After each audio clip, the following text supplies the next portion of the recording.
प्यारे भाइयों और बहनों, जीवित प्रभु की उपस्थिति हमारे बीच में है। क्या आप विश्वास करते हैं कि वो हमारे बीच में है? बोलिए हाँ या ना। क्योंकि प्रभु तो अपने वादे का सच्चा है और वो सत्य प्रतिज्ञ है।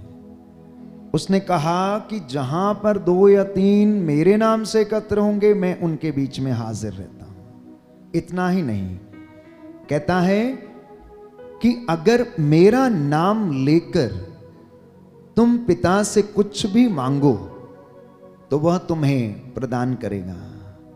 और प्रभु ये कहता है कि मैं तेरे साथ हूं और मैं तुझे गिरने ना दूंगा।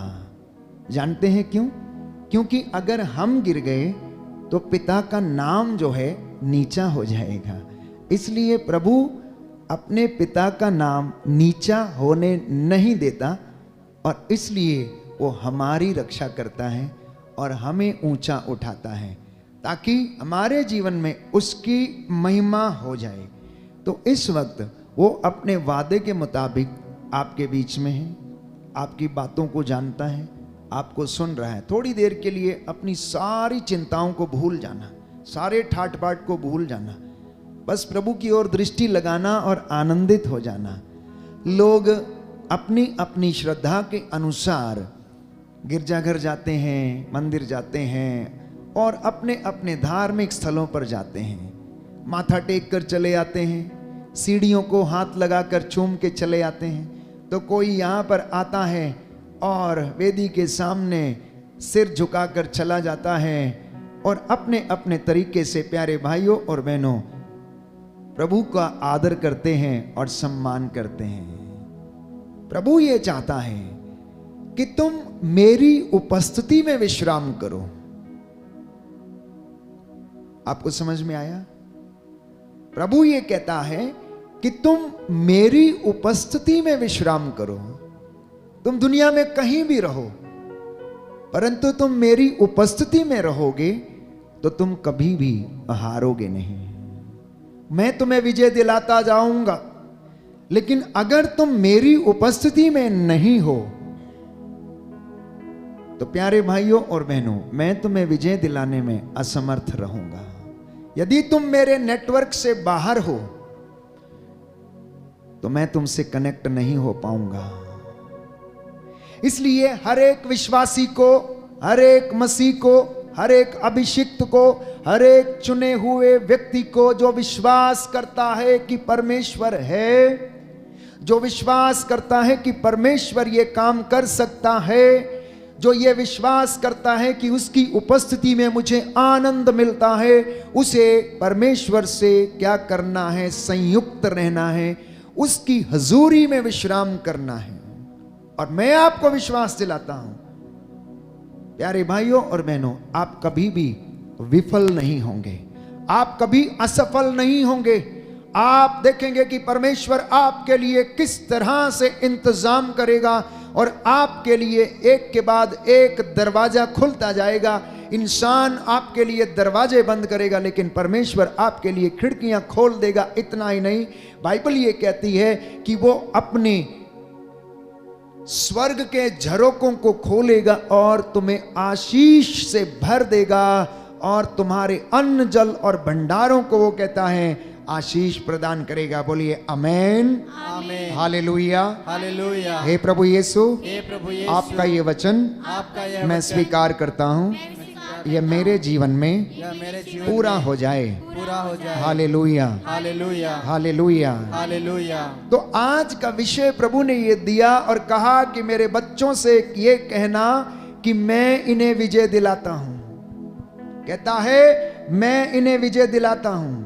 अगर कोई युवक या युवती ये कहती है कि पढ़ाई में पहला रैंक मिल गया है और मुझे 100% अंक मिल गए हैं, तो ये उसकी बदौलत नहीं, उस व्यक्ति को यह कहना चाहिए कि कुछ भी हुआ है तो वो परमेश्वर के सामर्थ्य से पूरा हुआ है। क्योंकि याकूब के पत्र में हम पढ़ते हैं अध्याय 1 पद संख्या 5 में कि अगर किसी को ज्ञान की कमी है तो परमेश्वर से प्रार्थना करे और जो ज्ञान और का भंडार उसके पास है वहां से उसे ज्ञान देगा और वचन हमें बताता, प्रज्ञा ग्रंथ में हम पढ़ते हैं कि ज्ञान की शुरुआत परमेश्वर से होती है, क्योंकि सारा सामर्थ्य, सारा ज्ञान परमेश्वर का है। और अगर कोई व्यक्ति अपनी परीक्षा में अच्छे अंकों से पास हो जाता है तो ये उसकी बदौलत नहीं, परंतु परमेश्वर के ज्ञान से वो ऐसा करने में समर्थ होता है।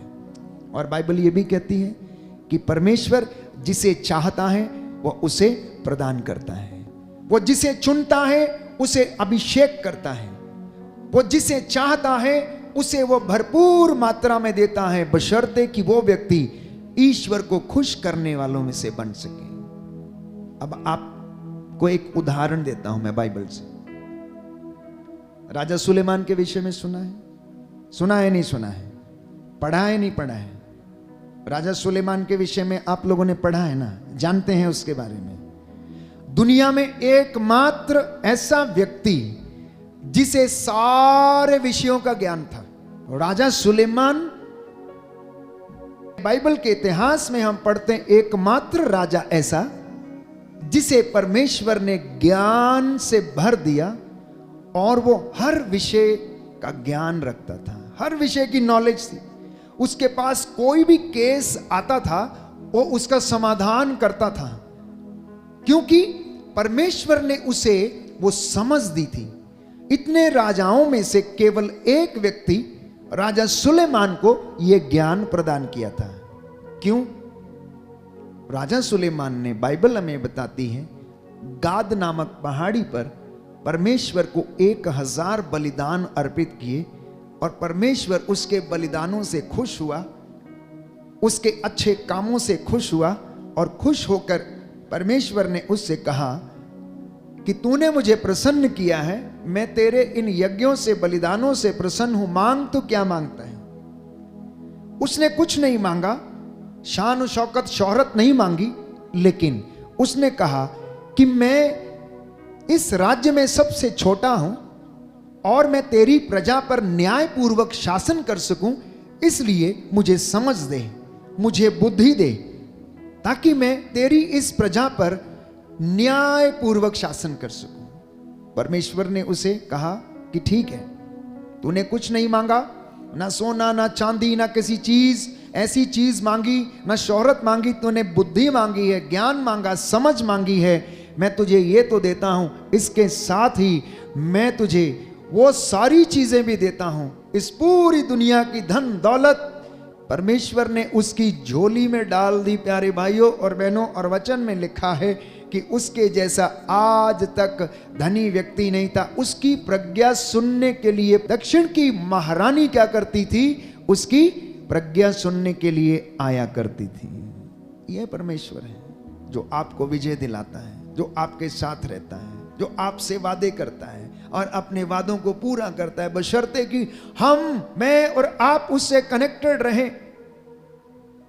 अगर प्रभु का भक्त उससे कनेक्टेड है तो उसके द्वारा वो बहुत सारे कामों को कर सकता है। इसलिए प्यारे भाइयों और बहनों, प्रभु इन दुर्बल इंसानों को इस्तेमाल करता है लोगों को चंगा करने के लिए, अपनी सेवकाई करने के लिए और इस दुनिया में अपनी बातों को पूरा करने के लिए। बोले आमेन, आमेन, हालेलुया, हालेलुया। हे प्रभु यीशु, हे प्रभु यीशु, मेरे जीवन में, मेरे जीवन में, मेरे परिवार में, मेरे परिवार में शांति आ जाए, शांति आ जाए, चंगाई आ जाए, चंगाई आ जाए, मेरे रुके हुए काम, मेरे रुके हुए काम पूरे हो जाएं, पूरे हो जाएं। Hallelujah, hallelujah, hallelujah, hallelujah. हे प्रभु यीशु, हे प्रभु यीशु, मेरे साथ चलने की, मेरे साथ चलने मेरे की, साथ रहने की, मेरे साथ रहने कृपा की कीजिए, कृपा कीजिए। Hallelujah, hallelujah, hallelujah, hallelujah. एक दूसरा उदाहरण, जब इजरायली जनता युद्ध कर रही थी और मूसा उनके लिए प्रार्थना कर रहा था, योशुआ की अगुवाई में वे लोग युद्ध लड़ रहे थे और मूसा एक चट्टान पर बैठकर प्रार्थना कर रहा था, हाथों को उठाकर प्रार्थना कर रहा था। तो जब मूसा के हाथ थक जाते थे तो वो नीचे गिरने लगते थे। जब तक उसके हाथ ऊपर रहते थे, इजरायली अरामियों पर क्या करते थे? विजय हासिल करते जाते थे। लेकिन जैसे ही मूसा के हाथ नीचे आते थे, इजरायली हारने लगते थे। कहने का मतलब यह है कि आपकी विजय प्यारे भाइयों और बहनों आपकी तपस्या में है, आपके त्याग में है। जब तक आप त्याग और तपस्या में ये हाथ ऊंचे उठे रहेंगे, परमेश्वर का ज्ञान, उसका सामर्थ्य आपके द्वारा होकर आपके परिवारों में और इस दुनिया में बहता रहेगा। तो हुआ क्या, हारून के भाई आकर क्या करने लगे, दूसरी ओर बैठकर उन्होंने उसके हाथ के नीचे पत्थरों की टेकनियां लगा दी और उन्होंने क्या किया, मूसा ने अपने दोनों हाथ जो थे उसके ऊपर रख लिए और वो प्रार्थना करने लगा। और वचन कहता है कि जब तक वो प्रार्थना करता रहा तब तक इजरायली युद्ध जीतते रहे। यही बात परिवारों की है, यही बात माता पिता की है, यही बात विश्वासी की है, यही बात हर एक याजक के जीवन में होनी चाहिए, यही बात एक धर्म संघी के जीवन में होनी चाहिए। आप जिसकी अगुवाई करते हैं, अगर आप अगुआ हैं, अगर आप मुखिया हैं, अगर आप किसी की अगुवाई करते हैं, अगर आप किसी का नेतृत्व कर रहे हैं, तो आपको नेतृत्व करने की, अगुवाई करने की क्षमता, आपको सेवा करने का सामर्थ्य वो परमेश्वर देता है, क्योंकि आप और मैं अपने आप में कुछ नहीं है। जब तक परमेश्वर इन हाथ पैरों में बल ना दे, आप खड़े नहीं रह सकते हैं। जब तक परमेश्वर ये सामर्थ्य ना दे, हम खड़े नहीं रह सकते। एक सुंदर वचन मैं बताऊंगा आपको, सुक्ति ग्रंथ अध्याय 21 पद संख्या 31 में, अगर किसी के पास बाइबल है तो वो खोल ले और इस वचन को पढ़े। सुक्ति ग्रंथ अध्याय 21 पद संख्या 31 में हम पढ़ते हैं कि घुड़सवार युद्ध के लिए तैयारी करता है। क्या करता है? घुड़सवार युद्ध के लिए तैयारी करता है, लेकिन होता क्या है? सुनिए ध्यान से। घुड़सवार सेना युद्ध के दिन के लिए तैयार की जाती है, किंतु विजय प्रभु के हाथ में है। घुड़सवार सेना युद्ध के दिन के लिए तैयार की जाती है, किंतु विजय प्रभु के हाथ में है। इसलिए संत पौलुस कहता है कुरिन्थियों को लिखते हुए अध्याय 15 में, पहले पत्र में अध्याय 15 पद संख्या 57 में, कि ईश्वर का धन्यवाद जो ईसा मसीह के द्वारा आपको विजय प्रदान करता है। बोलिए आमेन। आमीन। दाहिना हाथ उठाकर वचन दोहराएंगे, हालेलुया हालेलुया। घुड़सवार युद्ध के लिए तैयार होता है, घुड़सवार युद्ध के लिए तैयार होता है, पर विजय प्रभु के हाथ में है। पर विजय प्रभु के हाथ में है। संत पौलुस कहता है, संत पौलुस कहता है, ईश्वर का धन्यवाद, ईश्वर का जो धन्यवाद ईसा मसीह के द्वारा, जो ईसा मसीह के द्वारा हमें विजय प्रदान करता है। हमें विजय प्रदान करता है। Hallelujah hallelujah hallelujah hallelujah. तो विश्वासियों को ये आज अपने जीवन में वचन ग्रहण करने की जरूरत है कि आपकी विजय, आपकी सफलता, आपकी उन्नति, आपके बच्चों की उन्नति प्रभु के हाथ में है। आप तमाम तैयारी कर लीजिए, तमाम पैसा खर्च कर लीजिए वीजा लगवाने के लिए, लेकिन अगर प्रभु उस योजना को सफल ना करे तो वो नहीं होगी। जगह जगह नौकरी ढूंढ लीजिए, अगर प्रभु नहीं चाहेगा तो नहीं होगी। कितनी लड़कियां देख लो, कितने लड़के देख लो, सब टूट जाएंगे, लेकिन जिस दिन प्रभु चाहेगा, जहां वो चाहेगा वहीं तेरा कल्याण होगा। ये वचन मेरा नहीं है, पवित्र शास्त्र का वचन है प्यारे भाइयों और बहनों, और इसको ग्रहण करना और ले जाना अपने साथ में और प्रभु पर भरोसा करना। इसलिए बाइबल कहती है कि तू अपनी बुद्धि, अपने सामर्थ्य, अपनी शक्ति पर भरोसा मत कर, अपने शरीर के बल पर भरोसा मत कर, क्योंकि ये तो फूल के समान है, घास के समान है, जो सुबह को खिलता है, दोपहर को ताप लगने से मुरझा जाता है। ये तो मिट्टी का पुतला है। अगर तू विश्वास करना चाहता है तो उस परम प्रधान परमात्मा, अगम्य, सर्वव्यापी, सर्वज्ञानी ईश्वर पर, जो हर जगह विद्यमान है, उस पर विश्वास कर, उसके सामर्थ्य पर विश्वास कर, और वो तुझे विजय दिलाएगा। बोलिए आमेन आमीन। Hallelujah, hallelujah, hallelujah. हालेलुया। हे प्रभु यीशु, हे प्रभु यीशु, मैं ये वचन ग्रहण करता हूँ। इस वचन के द्वारा इस वचन के द्वारा मेरे परिवार पर अधिकार लीजिए। Hallelujah, hallelujah. तो दूसरा इतिहास ग्रंथ अध्याय 20 पद संख्या 17, second book of Chronicles chapter 20 verse 17। लेकिन तुम्हें उनके साथ लड़ना नहीं होगा, तुम वहीं खड़े रहोगे और तब तुम देखोगे कि प्रभु तुम्हें यूदा और यरूशलेम को विजय देता है। तुम मत डरो और भयभीत ना हो, कल तुम्हें उनके विरुद्ध कुछ करना है और प्रभु तुम्हारे साथ रहेगा। इजरायलियों को जब प्रभु मरुभूमि से लेकर जा रहा था मूसा के नेतृत्व में, उन्हें बहुत सारे कष्ट उनके सामने आए। इजराइल को बहुत सारे युद्ध लड़ने पड़े अपने दुश्मनों के खिलाफ। कई बार उसके ऊपर आक्रमण हुआ। क्योंकि परमेश्वर ने इजराइल को चुना था, क्योंकि वो उनको प्यार करता था, इसलिए वो उनके साथ साए के जैसे रहता था, परछाई के जैसे रहता था और उन्हें बार बार यही ढारस बंधाता था। सुनिए क्या लिखा है कि लेकिन तुम्हें उनके साथ लड़ना नहीं होगा, तुम वहीं पर खड़े रहोगे और तब तुम देखोगे कि प्रभु तुम्हें यूदा और यरूशलेम को विजय देता है। तुम मत डरो, भयभीत ना हो, कल तुम्हें उनके विरुद्ध कुछ करना है और प्रभु तुम्हारे साथ रहेगा। कभी आपने विश्वास किया कि प्रभु मेरे साथ रहता है? कभी आपने विश्वास किया? इसलिए जब बच्चे प्रार्थना के लिए आते हैं और कहते हैं, या स्टूडेंट्स को जब हम सेमिनार देते हैं कहते हैं फादर जी हमारे लिए प्रार्थना कीजिए, हमारे एग्जाम होने वाले हैं। प्यारे भाई प्यारी बहन, अगर आप प्रभु यीशु को साथ लेकर जाते हैं और उससे कहते हैं कि प्रभु ये मैं नहीं परंतु ये ज्ञान आप मुझे प्रदान करें, आप मेरा हाथ पकड़कर मेरा एग्जाम लिखने की कृपा करें और मुझे उस ज्ञान से आप भरपूर करें, मुझे स्मरण शक्ति का आत्मा प्रदान करें। वैसे तो सब लोग मेहनत करते हैं, लेकिन कई लोग नर्वस हो जाते हैं और एग्जाम हॉल में सब कुछ भूल जाते हैं। प्यारे भाइयों और बहनों, ऐसे समय में प्रभु को याद करना और वो आपके साथ रहता है। You get connected to him, you get connected to him. उसकी रेंज में रहना। कभी कभी हम रेंज में रहकर भी क्या करते हैं, कनेक्ट नहीं होते हैं। क्यों? क्योंकि हमारा डेटा वाला बटन जो है ऑफ रहता है। बस यही समस्या है। ऑफ रहेगा तो आपको कुछ भी नहीं मिलेगा। तो कभी कभी रेंज में रहने के बाद भी हम कनेक्ट नहीं होते हैं।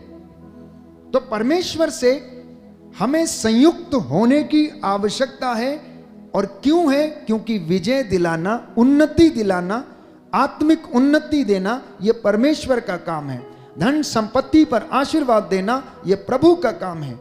घर के आटा गूंदने की परात को आशीर्वाद देना यह प्रभु का काम है। कई बार मुझे फोन कॉल्स मिलते हैं जब आप ये कहते हैं कि आपकी आटा गूंदने की परात को आशीष मिले, आशीर्वाद मिले, तो हमारा दिल गदगद हो जाता है और ऐसा लगता है वास्तव में हमारी आटा गूंदने की परात में प्रभु ने आशीष दे दिया है।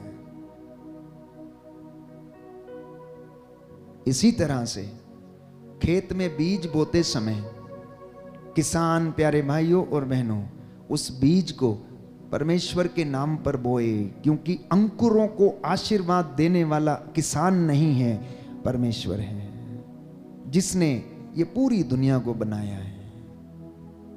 दफ्तर में काम करने वाला व्यक्ति जब वो अपनी कलम चलाता है न्याय देने के लिए किसी के पक्ष में या विरुद्ध में, तो उस वक्त परमेश्वर को साक्षी मानकर अपनी कलम चलाना। जज जब कोई निर्णय देता है तो उस वक्त परमेश्वर को साक्षी मानकर वो निर्णय दे। मैं समझता हूं कि बहुत जल्दी इस दुनिया में न्याय की व्यवस्था कायम हो जाएगी।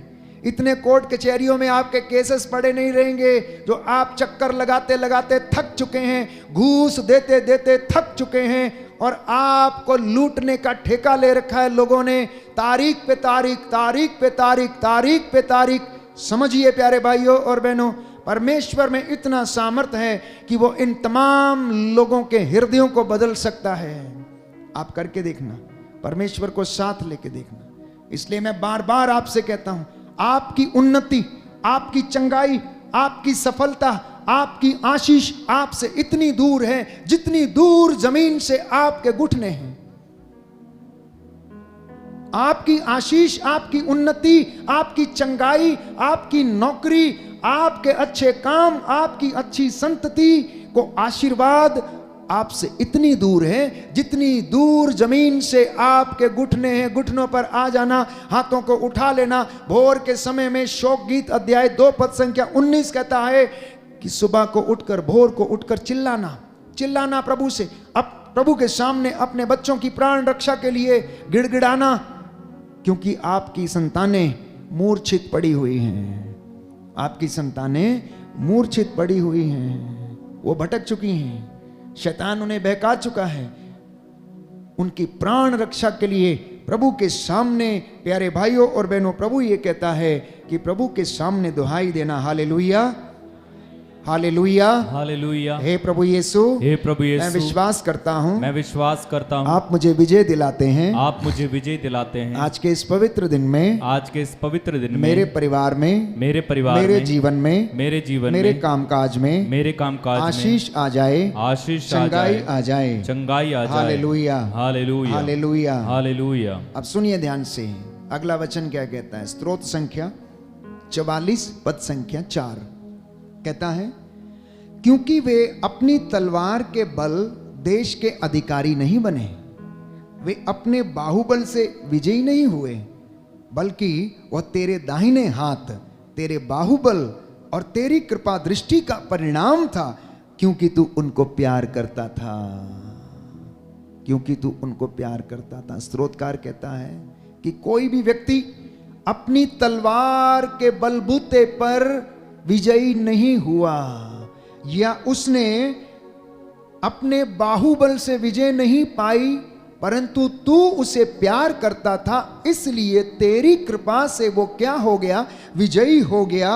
हे मेरे ईश्वर, मेरे राजा, तू ही याकूब को अर्थात इज़राइल को विजय दिलाता है।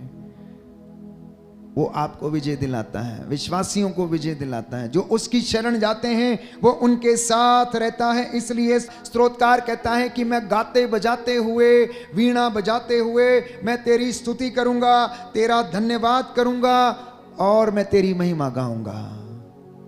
ये आज का वचन प्रभु हमसे बातें करना चाहता है। प्यारे भाइयों और बहनों, ये विजय प्रभु यीशु हमें कैसे दिलाता है, हमें सोचने की आवश्यकता है कि ये विजय उसने कैसे हासिल की है। ये विजय उसने क्रूस के काठ पर चढ़कर, मृत्यु को हराकर, अपने दुश्मनों को क्षमा करके उसने वो विजय प्राप्त की है, और वही विजय वो हमारे ऊपर उड़ेल देता है और उस विजय से हमें आजाद करता है, हमें मुक्ति दिलाता है, हमें विजयी दिलाता है। बोलिए आमीन, हालेलुया, हालेलुया। यीशु की स्तुति हो, यीशु की स्तुति यीशु हो, को धन्यवाद, यीशु को धन्यवाद, यीशु की आराधना हो, यीशु की आराधना, यीशु की महिमा हो, यीशु की महिमा हो, यीशु को धन्यवाद, यीशु को धन्यवाद। Hallelujah, hallelujah, hallelujah, hallelujah, hallelujah, hallelujah. इसलिए गलातियों के पत्र, book of Galatians chapter 2 verse 20, प्रभु का वचन ये कहता है कि मैं अब जीवित नहीं रहा, बल्कि मसीह मुझ में जीवित है। अब मैं अपने शरीर में जो जीवन जीता हूं, उसका एकमात्र प्रेरणा स्रोत है ईश्वर के पुत्र में विश्वास, जिसने मुझे प्यार किया और मेरे लिए अपने आप को अर्पित किया। इसलिए आज से आप ये कहना छोड़ दीजिए कि ये जो घर बनाया है मैंने बनाया, ये गाड़ी जो खरीदी है ये मैंने खरीदी है, ये मेरी गाड़ी है। मेरा मेरा करते करते इंसान इस दुनिया से चला गया, कभी उसका कुछ हुआ नहीं है। प्यारे भाई और बहनों, अपना अपना करते करते इंसान जो है इस प्रभु को भूल चुका है। आज के बाद ये कहना कि मेरे घर में जो कुछ है ये सब उसका दिया हुआ है, जिस दिन आप ये कहना शुरू कर देंगे ना, उस दिन प्यारे भाइयों और बहनों, आपके घर में प्रभु सोने, चांदी, प्रेम, शोहरत के इतने ढेर लगा देगा कि आपको संभालना मुश्किल हो जाएगा। क्यों जानते हैं? क्योंकि जब हम ये कहना शुरू करते हैं कि ये मेरा नहीं ये उसका है, हम विनम्रता की श्रेणी में आ जाते हैं, अहंकार खत्म होने लगता है, मैं की भावना चली जाती है और हम छोटे बनने लगते हैं। परमेश्वर के हुजूरी में आकर छोटे बनने का अर्थ यही है कि हे पिता, हे परमेश्वर, आज मेरे पास जो कुछ भी है, मेरे बच्चे, मेरी पत्नी, मेरा पति, मेरे खेत खलिहान, मेरी छोटी सी गाड़ी या बैलगाड़ी हो, कुछ भी हो, साइकिल हो, हे परमेश्वर धन्यवाद, ये सब कुछ तेरा दिया हुआ है। अब से मुझ में मैं नहीं बल्कि वो जिंदा है और उसकी सहायता से मैं सब कुछ कर सकता हूं जो मुझे बल प्रदान करता है। फिलिपियों का पत्र अध्याय 4 पद संख्या 13 में हम पढ़ते हैं कि जो मुझे बल प्रदान करता है उसकी सहायता से मैं सब कुछ कर सकता हूं। बोलिए आमीन, आमीन, hallelujah, hallelujah, hallelujah, hallelujah, hallelujah, hallelujah. हे प्रभु यीशु, हे प्रभु यीशु, मेरे जीवन में, मेरे परिवार में, मेरे परिवार में आपकी मर्जी पूरी हो जाए, आपकी मर्जी पूरी हो जाए। Hallelujah, hallelujah, hallelujah, hallelujah. तो वो प्रभु आपसे ये कहता है जिसके अधिकार में सब कुछ, जो विजय दिलाता है, कि आप अपने परिवारों को प्रभु को समर्पित करें, इन हाथों को उठाएं। मैं आपको विश्वास दिलाता हूं कि प्रभु के हाथ में शून्य को 100 में बदलने की ताकत है। प्रभु के पास इतना सामर्थ है कि वो कुछ नहीं से सब कुछ बना सकता है। अगर किसी की हालत ऐसी हो चुकी है कि वो लाचार है, बहुत ज्यादा गरीब है और बहुत ज्यादा कर्ज में डूब गया है, अब कोई रास्ता नजर नहीं आता, तो विश्वास करना और प्रभु के दिन के लिए इंतजार करना। मैं आपको विश्वास दिलाता हूं, यूं ही नहीं परंतु बाइबल हमें बताती है, जो प्रमाण बाइबल हमें देती है उनके जरिए मैं आपको विश्वास दिलाता हूं कि परमेश्वर आपके घर में, प्यारे भाइयों और बहनों, जैसे उसने अय्यूब से कहा कि तू अपने धन संपत्ति को धूल का ढेर समझ और देख मैं तेरे घर में सोने चांदी के ढेर लगा दूंगा। कहता है कि तू अपने धन को क्या समझ, धूल का ढेर समझ। तू ये मत कहे कि मेरे पास सोना है, चांदी है, धन है, संपत्ति है, मुझे तो किसी बात की कमी नहीं, मैं तो खा पी सकता हूं, ऐश कर सकता हूं। बाइबल जानते हैं क्या कहती है? ईश्वर का वरदान क्या है? ईश्वर का वरदान है जब तक आप खा पी सकते हैं, वो ईश्वर का वरदान है। जो इंसान खा पी सकता है सबसे बड़ा वरदान है, प्यारे भाइयों और बहनों। कभी स्वास्थ्य अच्छा नहीं होता है तो हम खा पी नहीं सकते हैं, वो दिन बड़े कष्टदायी होते हैं। आपका मन करता है खाने को लेकिन आप खा नहीं सकते हैं। और बाइबल क्या कहती? जब तक व्यक्ति खा पी सकता है तब तक सबसे बड़ा वरदान उसके लिए वो है, कोई और वरदान नहीं है। जब तक आपकी सांसें चलती हैं तब तक आपके लिए, एक पहलवान के लिए जब तक उसकी उम्र होती है तो बड़ा लंबा चौड़ा सीना निकाल के घूमता फिरता है, बाइसेप्स दिखाएगा, ये दिखाएगा, आजकल के जो फैशन है। प्रभु क्या कहता है? ठीक है बेटा, कोई बात नहीं, जब तक तू खा पी सकता है ना तब तक ठीक है। एक दिन आएगा जब तू खाने के लिए तरसेगा। इसलिए प्रभु कहता सावधान, सावधान, वर्तमान समय का पूरा पूरा लाभ उठा ले। तू जमाने की इन सारी चीजों को, चिन्ह को देख कर तू समझ जा कि आगे क्या होने वाला है, क्या बीतने वाला है। कोई भी व्यक्ति अपने आप पर अहंकार ना करे, घमंड ना करे, परंतु ये कहे कि आज से मेरे घर में जो कुछ भी है परमेश्वर का दिया हुआ है और मैं उसकी बदौलत आज यहां पर पहुंचा हूं। एक नास्तिक को भी ईश्वर में विश्वास करना होगा एक ना एक दिन। एक व्यक्ति था और वो कहने लगा, क्या फायदा ये सब सुनने से, समझने से, क्योंकि यीशु मसीह तो आकर चले गए, जैसा उनके जमाने में था आज भी वैसा ही है, कुछ फर्क तो पड़ा नहीं है, कुछ फर्क तो पड़ा नहीं है। जैसे यीशु मसीह के जमाने में लोग रहते थे आज तो उससे भी ज्यादा खराब रहते हैं। वो व्यक्ति विश्वास नहीं करता था, तो दूसरे व्यक्ति ने उसे समझाने की कोशिश की और कहा, भाई साहब, इस दुनिया में अनेक प्रकार के महंगे महंगे साबुन मिलते हैं।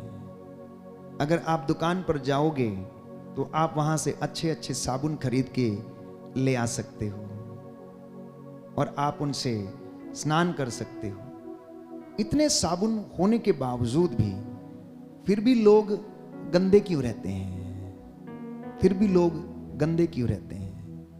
प्यारे भाइयों और बहनों, कहने का मतलब ये है कि जब तक आप किसी चीज का इस्तेमाल नहीं करते, उसे अपने जीवन में धारण नहीं करते, उसे आत्मसात नहीं करते, आपके जीवन में वो चीज कुछ भी बदलाव नहीं ला सकती, कोई परिवर्तन नहीं आ सकता। यीशु मसीह आया, बाइबल कहती जितनों ने उसको स्वीकार किया, जितनों ने उसको छुआ, जितनों ने उसको सुना, जितनों ने उसको अपनाया, उनको क्या मिला? उद्धार मिला, मुक्ति मिली, उनके घर अच्छे हो गए और वो चंगे हो गए। लेकिन जिन्होंने उसे नहीं अपनाया वो वैसे के वैसे ही रह गए। ठीक वैसे ही साबुन दुकानों में रखे हैं, वो पड़े हुए, कोई जाता है खरीद कर ले आता है, नहा लेता है, साफ हो जाता है, लेकिन कोई इस्तेमाल नहीं करता है तो वहीं रहता है। तो साबुन तो दुकान में ही रखा ही रहेगा ना। वही आज हम लोगों की भी दशा है कि हमें प्रभु के इस वचन को ना केवल खाने की जरूरत है, इसे डाइजेस्ट करने की जरूरत है। खाते तो सब हैं लेकिन पचा नहीं पाते हैं, ये डाइजेस्ट नहीं होता है। अभी आप सुन के जाएंगे, इस चार दीवारी से निकलेंगे और फिर से वही काम करेंगे, फिर से आप वही काम करेंगे। पिछले दिनों एक भाई कह रहा था, फादर जी क्या फायदा, हम लोग चर्च से बाहर निकलते हैं और फिर से वही लड़ाई झगड़ा शुरू हो जाता है, फिर से वही मुंह गंदा हो जाता है। प्यारे भाइयों और बहनों, जरा कोशिश करिए सोचने की कि जिस मुंह से आप प्रभु का नाम लेते हैं उसी से गाली गलौज करते हैं, उसी से लोगों को काटने वाली भाषा बोलते हैं, उसी से दिन भर आप मुंह गंदा करते हैं, मुंह में राम बगल में छुरी रखते हैं। ऐसी भक्ति, ऐसी धार्मिकता से क्या फायदा है? ऐसी भक्ति और ऐसी धार्मिकता से क्या फायदा है? जिस जुबान से हम परमेश्वर की हुजूरी में आकर उसकी महिमा करते हैं, उसका आदर करते हैं, उसका सम्मान करते हैं, इस जुबान से प्यारे भाइयों और बहनों दूसरों के लिए आशीर्वाद निकलना चाहिए। आशीर्वाद देंगे तो आशीर्वाद मिलेगा, प्यार देंगे तो प्यार मिलेगा, गाली देंगे तो गाली मिलेगी, किसी पर दोष लगाएंगे तो कल तुम्हारे ऊपर भी दोष लगाया जाएगा। आज किसी का छीनेंगे तो कल तुम्हारा भी कोई ना कोई छीन कर ले जाएगा। किसी से ईर्ष्या करेंगे तो आपसे भी कोई ना कोई ईर्ष्या अवश्य करेगा। जल्दी नहीं तो बहुत जल्दी, बहुत थोड़े समय में ही ऐसा हो जाएगा प्यारे भाइयों और बहनों। इसलिए परमेश्वर ये कहता है कि तुम मेरी उपस्थिति में विश्राम करो और मुझसे सीखो, क्योंकि मैं स्वभाव से विनम्र हूं, मैं तुम्हें विजय दिलाता हूं। मेरा दाहिना हाथ तुम्हें विजय दिलाता है और मैं अपने दाहिने हाथ से तुम्हारी रक्षा करता हूं। याकूब के ग्रंथ अध्याय 1 पद संख्या 5 में हम पढ़ते हैं कि ईश्वर खुले हाथों खुशी खुशी सब कुछ देता है। बोलिए आमीन। आमीन। दाहिना हाथ उठाकर अंगीकार करेंगे। प्रभु का वचन कहता है, प्रभु का वचन कहता है कि ईश्वर खुले हाथों, ईश्वर खुले हाथों और खुशी से सबों को देता है, सबों को देता है। Hallelujah, hallelujah. प्रभु यीशु कहते हैं, प्रभु यीशु कहते हैं, मत्ती का सुसमाचार, मत्ती का सुसमाचार अध्याय 7 पद संख्या 11, स्वर्गीय पिता अच्छी चीजें देता है, अच्छी चीजें देता है। Hallelujah, hallelujah. यदि तुम विश्वास करते हो, यदि तुम विश्वास करते प्रभु हो, ये कहता है, प्रभु ये कहता है कि मैं पिता में हूँ, कि मैं पिता में हूँ और पिता मुझ में है, और पिता मुझ में है। मेरी शिक्षा मेरी अपनी नहीं, मेरी अपनी नहीं, बल्कि उसकी है, बल्कि उसकी जिसने है, मुझे भेजा है। जिसने मुझे भेजा है। यदि मुझ में विश्वास करोगे, यदि मुझ में विश्वास तो करोगे, तुम वह स्वयं कार्य करोगे, तो तुम स्वयं वे कार्य करोगे जो मैं करता हूँ, जो मैं करता तुम हूँ। मुझसे भी महान काम करोगे, तुम मुझसे भी महान काम करोगे। Hallelujah, hallelujah, hallelujah, hallelujah. तो परमेश्वर जो खुले हाथों देता और सबों को देता है, कहता है कि और तुम ये विश्वास करो कि मैं पिता में हूं और पिता मुझ में है, तो तुम वो काम करोगे, मुझसे भी महान काम करोगे, कहता है। ये उसका वादा है। शायद हम असमर्थ हो जाते हैं इन सारी बातों को विश्वास करने में, और हम अपनी ही बातों में प्यारे भाइयों और बहनों फंस जाते हैं, अपने ही जाल में हम फंस जाते हैं, अपने ही बुनी हुई बातों में, अपनी ही बातों में हम फंस जाते हैं। इसलिए पौलुस कहता है कि मेरे लिए सबसे बड़ी बात यह है कि मैं मसीह को जानूं, उसके क्रूस को पहचानूं। मेरे लिए सबसे बड़ी बात यह है, इस संसार की तुलना में मेरे लिए सबसे बड़ी बात यह है कि मसीह को जानना, उसकी शिक्षा को जानना। इसलिए आप में से बहुत सारे लोग जो यहां पर आए हैं चंगाई लेने के लिए आए हैं, मैं जानता हूं कि आप चंगाई की खोज में आए हैं। जिस तरह से एक डॉक्टर आपसे प्यारे भाइयों और बहनों कहता है ये लो गोलियां 3-4, ये सुबह खाना, शाम को खाना, दोपहर को खा लेना, और 3 दिन खाना, 3 दिन के बाद दिखाना। 3 दिन के बाद वो जाता ही नहीं दिखाने के लिए, क्योंकि वो अपने आप को स्वस्थ महसूस करता। प्रभु भी तो यही कह रहा है आपसे, प्रभु भी तो यही कह रहा है, परंतु आप विश्वास नहीं करते। डॉक्टर पर आपको विश्वास है, डॉक्टर पर आपको विश्वास है, और आप वो गोली खा लेते हैं। यहां पर भी तो प्रभु अपना वचन दे रहा है आपको, और कह रहा है, आपको वचन खिला रहा, आपकी आत्मा का भोजन आपको वो दे रहा है। विश्वास कर तू महिमा देखेगा, मुझ में विश्वास कर तो मुझसे भी महान और बड़े बड़े काम करेगा। मैं आपको विश्वास दिलाता हूं, विश्वास करना तो आपके जीवन में चिन्ह प्रकट होंगे, चमत्कार होंगे प्यारे भाइयों और बहनों। और संत पौलुस कहता है फिलिपियों को अध्याय 3 पद संख्या 10 में, मैं चाहता हूं कि मैं मसीह को जान लूं, उनके पुनरुत्थान के सामर्थ्य को अनुभव करूं, और मृत्यु में उनके सदृश बनकर उनके दुख भोग का मैं सहभागी बन जाऊं। पौलुस ने प्रभु यीशु को जाना, उसने अनुभव किया। जब उसने अनुभव किया तो उसके शरीर में बड़ा कष्ट था। जब वो सह रहा था तो पौलुस प्यारे भाइयों और बहनों कहने लगता है कि प्रभु ये जो मेरे शरीर में कांटा चुभा हुआ है, मैं कितना चाहता हूं कि ये निकल जाए, मैं कितना चाहता हूं कि ये दुख मुझसे दूर हो जाए, लेकिन मैं जानता हूं कि तेरी कृपा मेरे लिए पर्याप्त है, और उस कृपा से मैं सब कुछ कर सकता हूं क्योंकि तू मुझ में जीवित रहता है। आइए हम प्रार्थना करेंगे। इस वक्त हम चंगाई की प्रार्थना में भाग लेंगे। आने वाला 1 से 1.5 घंटा प्यारे भाइयों और बहनों हम प्रभु की हुजूरी में अपने बंधनों को तोड़ने के लिए प्रार्थना करें, और प्रभु आपको और आपकी संतानों को, आपके बच्चों को आशीष प्रदान करे। और याद रखें कि परमेश्वर आपको विजय दिलाता है। आपकी उन्नति परमेश्वर के हाथ में है, आपकी सफलता परमेश्वर के हाथ में, आपकी बेटी के लिए अच्छा वर का इंतजाम प्रभु के हाथ में है। कनेक्ट हो जाना, बस उससे संयुक्त हो जाना, उसके नेटवर्क में आ जाना और अपने आप को कनेक्ट कर लेना और वचन के अनुसार चलना। डिवाइन हेल्पर्स की खोज में रहना, वो आपकी अगुवाई करेंगे। स्वर्गदूत आपके आगे आगे चलेंगे। वो कहता मैं इनके तुम्हारे आगे भेजूंगा। वो रास्ते में यात्रा के समय तुम्हें संरक्षण प्रदान करेंगे और वो तुम्हें बताएंगे। तोबित के ग्रंथ में हम पढ़ते हैं कि किस तरह से तोबित को रफाएल दूत मार्गदर्शन करता रहा और बताता रहा। इसी तरह से वो आपके जीवन में भी काम करेगा।